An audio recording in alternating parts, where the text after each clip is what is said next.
Hello friends, welcome back to Masukdei Gurukul. Myself Pundarik Mishra and today we will discuss about past perfect tense. So let's go on our topic to see what is identification of past perfect tense. सबसे पहले हम लोग इसकी पहचान को देखेंगे कि पहचान इसकी क्या है, कैसे हम लोग इसको पहचानें। फिर उसके बाद हम देखेंगे कि इसको ट्रांसलेट कैसे करें। पहचान में लिखा है जिस भी सेंटेंस के अंत में चुका था, चुकी थी, चुके थे, या था, ही थी, ये थे आदि शब्द आते हैं, उससे हम ये समझ जाएंगे कि ये कौन सा टेंस है, ये है पास्ट परफेक्ट टेंस। फिर उसके बाद तथा साधारण वाक्यों में इस टेंस का प्रयोग केवल उसी दशा में होता है। जो भी सिंपल सेंटेंस होते हैं उसमें इस टेंस का, ये जो पास्ट परफेक्ट टेंस है, इसका प्रयोग केवल उसी दशा में होता है जब वाक्यों में कुछ शब्द ऐड हुए रहते हैं। वो शब्द हैं पहले, इसकी इंग्लिश होती है बिफोर, तक, इसकी इंग्लिश होती है टिल, और पहले से ही, इसकी इंग्लिश होती है ऑलरेडी। इन सब का प्रयोग जब किसी भी साधारण वाक्य में हुआ रहे तभी इसका ट्रांसलेशन हम कर सकेंगे, किसमें, सिंपल सेंटेंस में। ठीक है फ्रेंड्स, तो आइए इसके हम अफर्मेटिव सेंटेंस को देखते हैं कि हम इसका ट्रांसलेशन कैसे करें। अफर्मेटिव सेंटेंस में दो रूल हैं। सबसे पहले हम लोग बात करेंगे पहले रूल की। पहले रूल में लिखा हुआ है जिस वाक्य में केवल एक ही क्रिया हो। फ्रेंड्स, यहाँ पर बात हो रही है जिस भी सेंटेंस में केवल एक वर्ड हो, एक क्रिया हो, उसका ट्रांसलेशन हम कैसे करेंगे। उसमें हम सबसे पहले सब्जेक्ट, फिर हैड, फिर वर्ब की थर्ड फॉर्म, फिर ऑब्जेक्ट, फिर अदर को लिखेंगे। यहाँ पर हेल्पिंग वर्ब हैड का प्रयोग होगा, चाहे सब्जेक्ट एक वचन हो या बहुवचन, और सभी के साथ वर्ब थर्ड का प्रयोग होगा, मतलब वर्ब की थर्ड फॉर्म। तो आइए अब हम लोग एक एग्जाम्पल के द्वारा इसका ट्रांसलेट करके समझते हैं कि ये जो फर्स्ट रूल है इसका प्रयोग कैसे करें। यहाँ पर एग्जाम्पल में लिखा हुआ है वह इन खिलौनों से पहले ही खेल चुका था। यहाँ पर देखिए, पहले पहचानी, अंत में आया चुका था। ये है एक सिंपल सेंटेंस, साधारण वाक्य है। इसमें देखिए आया है पहले ही। यहाँ पर हमने बात किया था ना पहले ही, पहले से ही, यहाँ पर देखिए पहले ही ऐड हुआ। ठीक है, तो इन दोनों से पहचान जाएंगे। इससे पहचान जाएंगे ये है पास्ट परफेक्ट टेंस, इससे पहचान जाएंगे कि यह है सिंपल सेंटेंस, इसमें इसका प्रयोग हुआ है। तो इसको अब हम ट्रांसलेट करके देखेंगे कि कैसे आगे बात की जाए। पहले यहाँ पर सबसे पहले सब्जेक्ट की इंग्लिश, वह की इंग्लिश ही, फिर उसके बाद हेल्पिंग वर्ब हैड, फिर उसके बाद पहले ही की इंग्लिश जो इसमें ऐड हुआ है उसकी इंग्लिश होगी ऑलरेडी,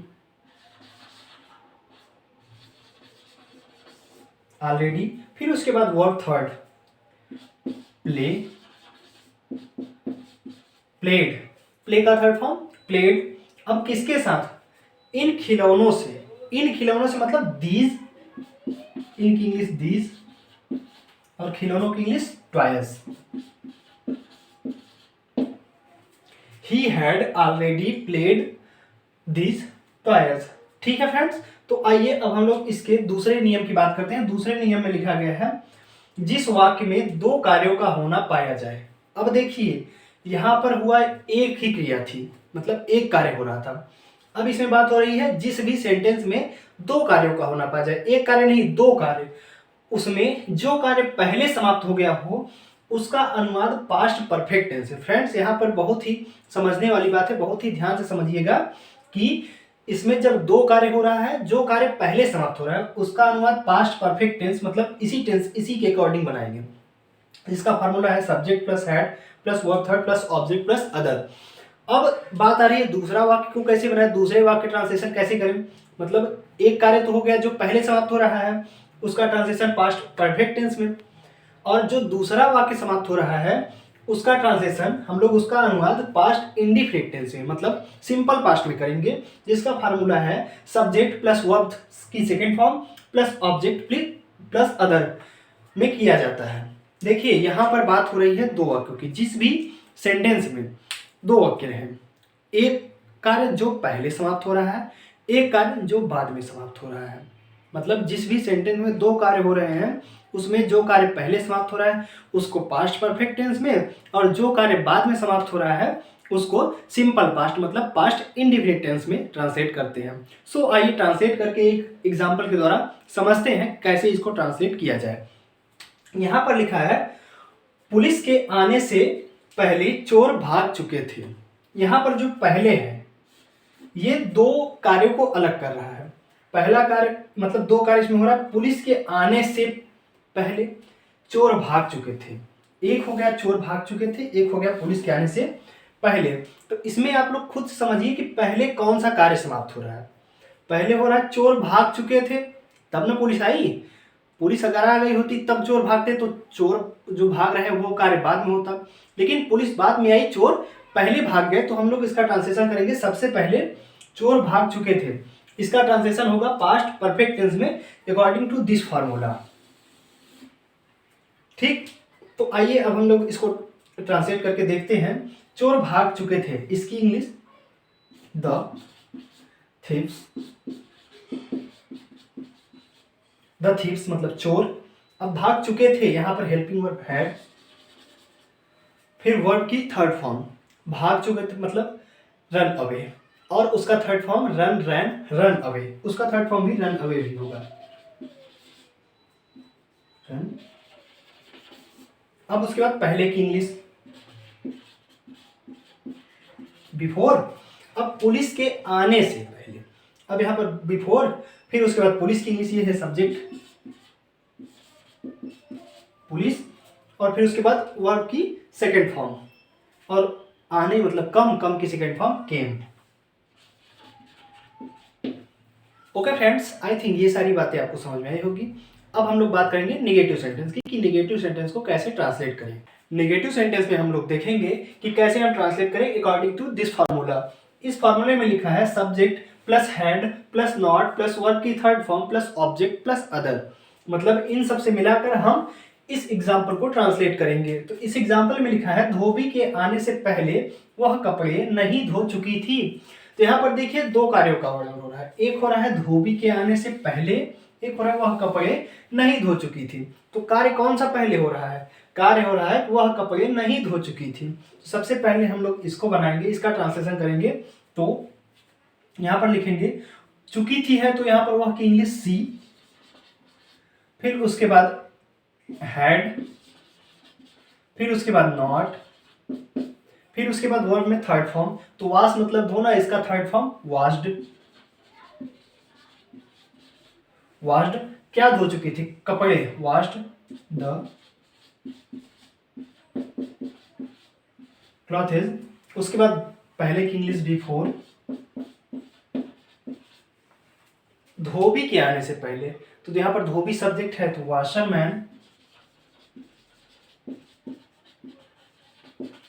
और फिर आने की इंग्लिश कम और इसका सेकेंड फॉर्म केम। इसको बनाएंगे सिंपल पास्ट में ना।